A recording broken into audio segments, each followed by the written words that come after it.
Welcome back to another episode of Beyond the Horizon, episode number 13, lucky 13. I'm pretty pumped on sharing this with you. What I'm going to go over today, I actually pulled out of the archives for myself personally, but I think it's going to be so valuable for anyone who listens to this.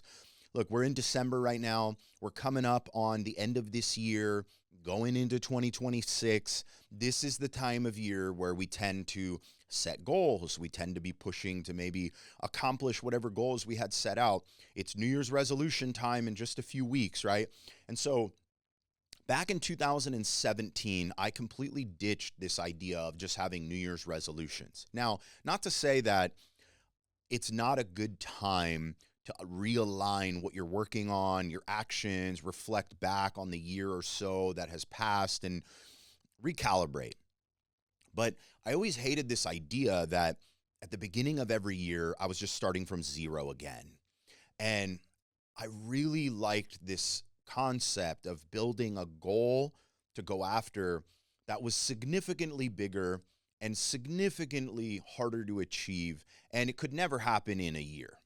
That it would take multiple years layering on top of each other so that, and at the end of a year, whatever it is you accomplished, you may have had a target you were going after. You're not starting from zero. It is accumulating towards said goal that you went after. And these are like 5, 10, 15, 20, maybe even longer goals that you're setting out to accomplish. And so every year we get to stack, we get a little closer. I started to think of it more like a journey. That if I looked out and said, my goal is to end up on that mountaintop over there. And I know it's in that direction, but I don't know how to get there. I don't necessarily have a step-by-step map that will take me all the way there. But I do know that I'm going to I'm going to overcome some obstacles along the way. I'm going to have rivers I'm going to have to cross. I may have to detour and go a complete different direction than I thought. But in the end, I am destined to go there, right? That's what I'm going after. So what I'm going to go over today is I'm going to recite something that I heard in 2017. I remember so vividly hearing this and it making an impact on the way that I have thought ever since then. And it was just seemed like serendipitous when I came across this audio track that I'm going to share with you. And over the course of that year in 2017, I developed a 5-step process to help me align myself with what it is I'm going to share with you. And I say I pulled it out of the archives because honestly, I'm in a place where I'm looking for 2026 to be a revolutionary year for me. I'm looking for the culmination of the last couple of years and the refinement of myself to really shine. And so I don't know why I fell out of the habit and I stopped looking at this. But I remembered and said, I need to pull it out. And I thought, what a great opportunity for me to use this platform to share it and get other people on this same mindset. So let me grab my glasses and read something to you.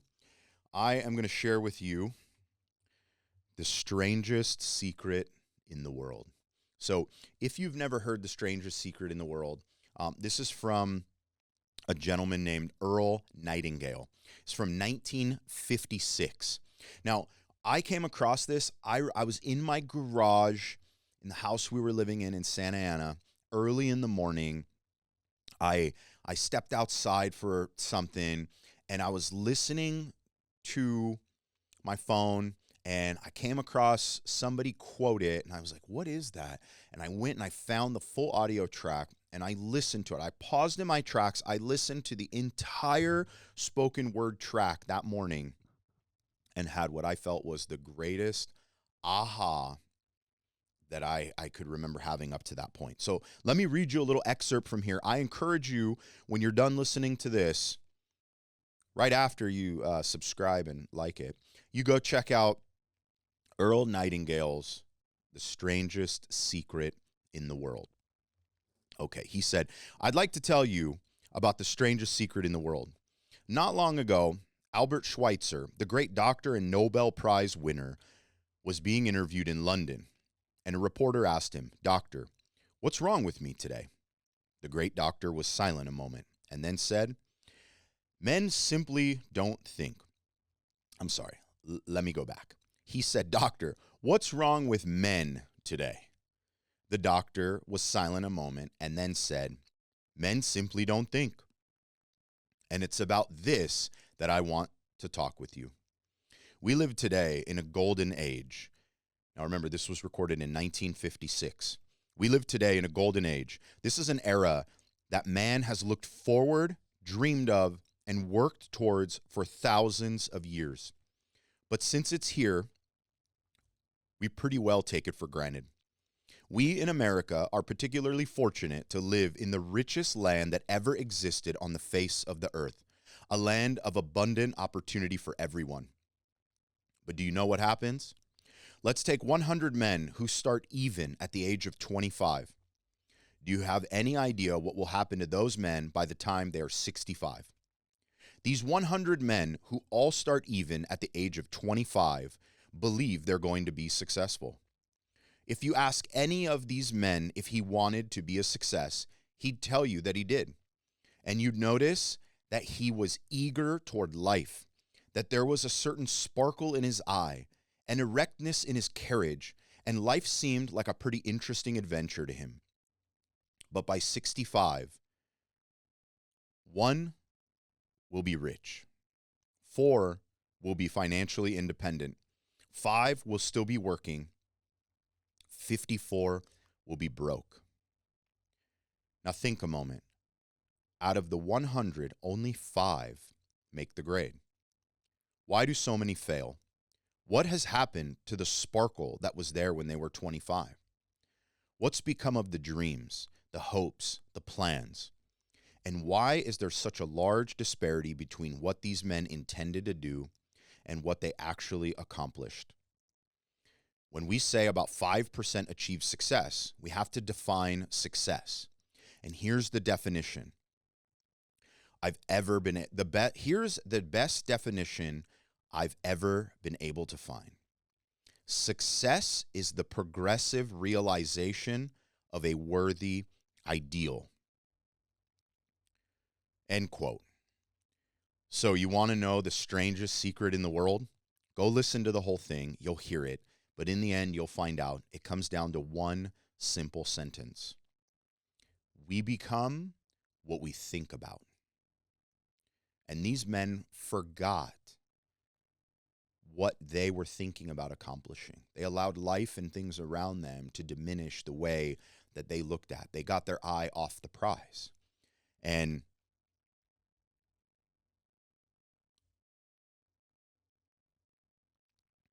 they got their eye off the prize. So your dominant thoughts, what you consistently hold in your mind, it shapes your beliefs, your habits, your actions, and ultimately your results. Your life is a direct reflection of your internal thinking patterns. Earl Nightingale said that we become what we think about. So, this concept of these 5 steps, I thought about what are 5 things that if I just keep these 5 things in line, it'll continue to help me to keep my thoughts in line with the goals that I had set. And so this is something, take a pad out and a pen. You jot these 5 things down, put them in your phone. I have them in my notes. I scrolled back deep to find them, and I won't let them get hidden again. So let me share with you the first thing. The first is to become aware, is to actually take a moment and make a decision. What is it, in fact, that you want? What is it that you feel called to accomplish? You need to set a goal. And you've heard me talk in episodes before about 10x goals and BHAG goals, but this idea is something that will take significantly longer than the year, right, to accomplish.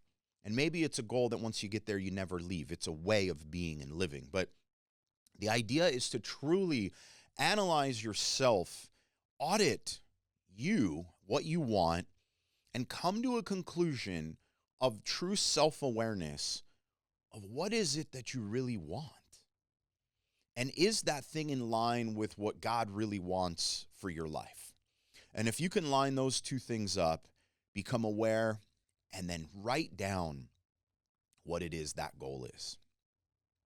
That's step one, is to just truly be aware of what it is that you want, because now you can align the actions that you're taking with them, getting you closer. Is everything moving the needle?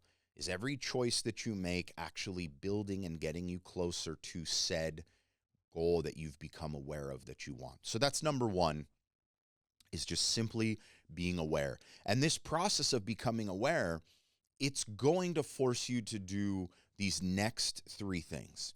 And they'll be easier said than done, but they will be worth it. And that's why it's important that we become self-aware of what it is that we want. But I think this awareness has multiple layers to it. There is an awareness of truly making a determination. What is it that you want? What are you going after? The second determination you need to figure out is, what are your true God-given strengths and talents? What are the things that over the years you have been refined to be good at? And can you become aware of your weaknesses?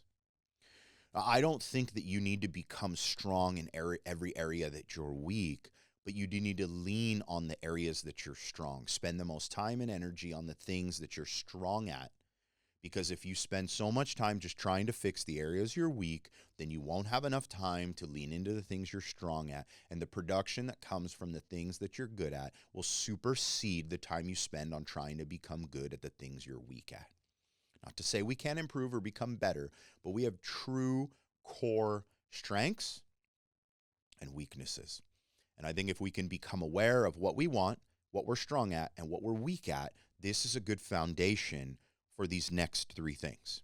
So I told you there's a total of 5, but the second one is proximity and belonging.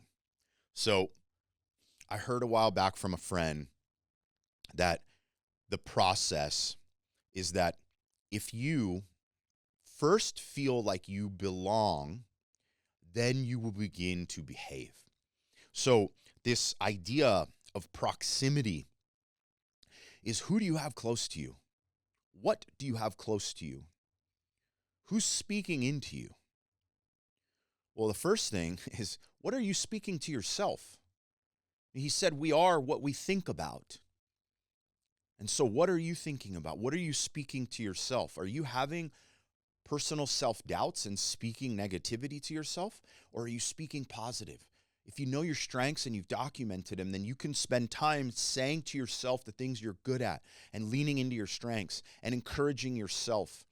It's got to start there, because you have control of it and you're there. But a way to form an opinion and a belief system is to build a proximity that the things closest to you help with that. So what are some of these things? Well, one is, what are you reading? What are you looking at? What's your feed on social media? Maybe you need to go and audit and do some cleanup there. Do you have things in your life that you're putting in front of you that are actually bringing fruit? They're bringing benefit. They're challenging you in the ways that you should. Audit that. A lot of times, especially when it's political season, it's just full of things that are negative. You have control over that. I know it's an algorithm, but the algorithm is designed to cater to you to see the things that you engage and interact with. So start engaging and interacting with and securing that feed, that it's full of things that are in your proximity that are benefiting you, and eliminate the stuff that's not. So there's that. What are you listening to? What's the music? What's the frequency you've got? But really, what's the proximity of the people closest to you? Who's that circle of 5? They say that you are the byproduct of the 5 people that you spend the most time with. Who are those people? And are you spending time with the right ones? I had a teacher in college. It was an art class, and I was a design major. And I remember in the beginning of this art class, my teacher, he said, I just want to let you know that I can almost guarantee that there will be some of you that will form an opinion about me that I play favorites. But I don't play favorites.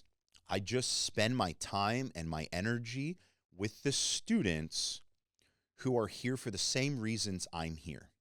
They want to improve themselves. They're dedicated to the curriculum of this class and improving their skills at art and sketching and drawing. They care about the work that they're doing. They're intrigued and interested about concepts and just this whole world of art, how to get better. So I'm going to spend my time and energy with the people who are cut from the same cloth as me.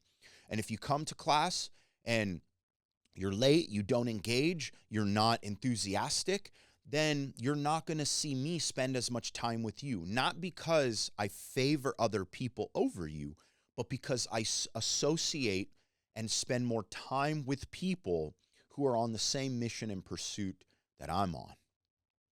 I was like, wow, that stuck for me forever. And I became one of the students who had lots of time and energy spent from him because it called me to say, I need to deliver on a high level and I need to be dedicated in this.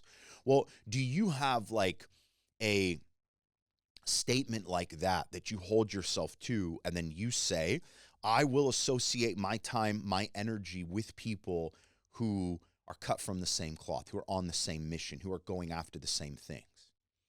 You know, cutting people out of your life doesn't necessarily mean you have to go and tell them, hey, you're cut and we're not going to talk again. You just start to spend more time and energy with people who feed where you need to be, who have done more than you've done, who are holding themselves to standards and have habits that you want to develop, and you end up spending less time with the others, and eventually you will notice that you haven't seen, spoken to, or engaged with certain people in a long period of time. And it doesn't mean because you disliked them or you didn't want them, but it was because ultimately you said that you became aware of what you really wanted. And if those relationships weren't feeding into that, then they might have been deteriorating your ability to get there. You know, I think that there's something that for a while I took for granted. And then I went through a period of time where I said I didn't take it for granted, but I didn't necessarily take action on it. I would say something, but I didn't actually act on it. And it was more of the words that I would get and the types of encouragement or discouragement to do or not to do certain things, input on decisions I was making, right? I would say that, oh yeah, that's valuable and I value your opinion, but in the end, the actions spoke louder than the words, right? And so sometimes the closest person that you have in your life is actually the one that has a lot of the answers that you need. For me, that was my wife. Libby has spoken so much value into my life. She has pushed me to be better in the areas that she saw I had potential that I wasn't living up to and still does to this day. She has called me out on things that I am either not aware of or not willing to admit are habits, tendencies, or things I do that are not helping me fulfill my mission. They're not helping me be a better man. And she's one of the few people in my life, at one point, really maybe today still, the only person who's ever called me out on my BS, pointed out the areas that I'm literally just manipulating the outcome of situations. And I believe wholeheartedly that God destined us to be together. She's the perfect fit for me. And she's the person I'm the closest to. And so it's really important that I listen to that. And so if there's any of you out there, men, and you have a wife who's got the gift of discernment, who can actually see the outcome of things before they happen, and was actually given this gift. This is a God-given thing. I don't know that you can develop discernment, or maybe you can develop it, but some people, boom, they just have it. If you have that person in your life, stop kidding yourself. You don't know everything. Value what they say. So, Libby, thank you. I appreciate you immensely. I don't say it enough, and I want it to be known that a lot of the man that I am today and the refinements that have happened over time have been because God has paired me with a woman like you, with a gift of discernment like you. And I just encourage every man and woman out there, whoever your partner is, find they're the closest person to you. And if they're not, then maybe you need to audit, why aren't they? And why aren't you letting them in? And can you? And bring that relationship like this, because the person with the closest proximity to you will likely have the best opinion of the things that need to be shed and the things you need to lean more into. Proximity is a big thing. When you become aware of truly what you want, you've got to surround yourself with thoughts, voices, people that are in line with building you to become the person that produces the results that you said that you wanted. So work on the proximity. Next thing, number 3, is to believe. First, you become aware, then you develop a proximity of people around you. Those proximity of people you'll feel like you belong because you're surrounding yourself with people cut from the same cloth.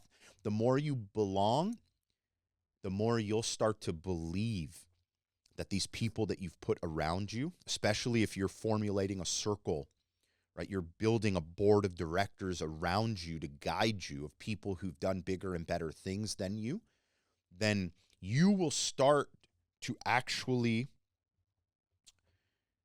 believe in you, believe that it becomes possible. I think belief is so important. And so many of us need to see it before we believe it.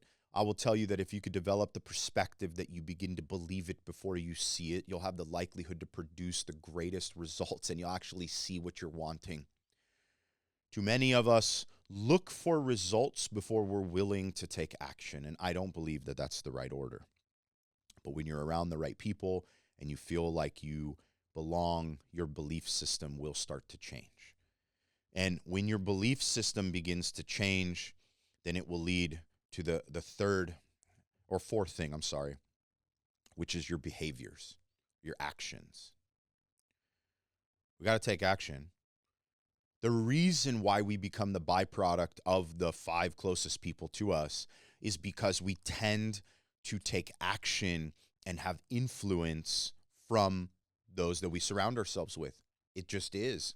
So if you surround yourself with wholesome people who are taking action, doing big things, who are actually going after their dreams, who are living up and being significant fathers and mothers, who are being the best partners, who are diving in and giving to their community, who are being leaders in their businesses. Like if you're around people who actually do that, well, you'll believe you also are called to do that. And if you believe it, then your actions will prove it, right? You will have fruit produced from all of these things that you've done. So anyway, I want to give you encouragement that if right now you're having trouble with like the actions you're doing producing the results that you want, it might be because you're not aware of what you're going after. And if you are, you might be allowing things to get close to you that are not helping feed that, but are actually pulling it away. And if you have the right people around you, then maybe you just haven't developed a sense of belonging yet, and you need to start to change that. And you're not believing that it's for you. And that thing that was put in your heart that you feel driven after, it was put there for a reason.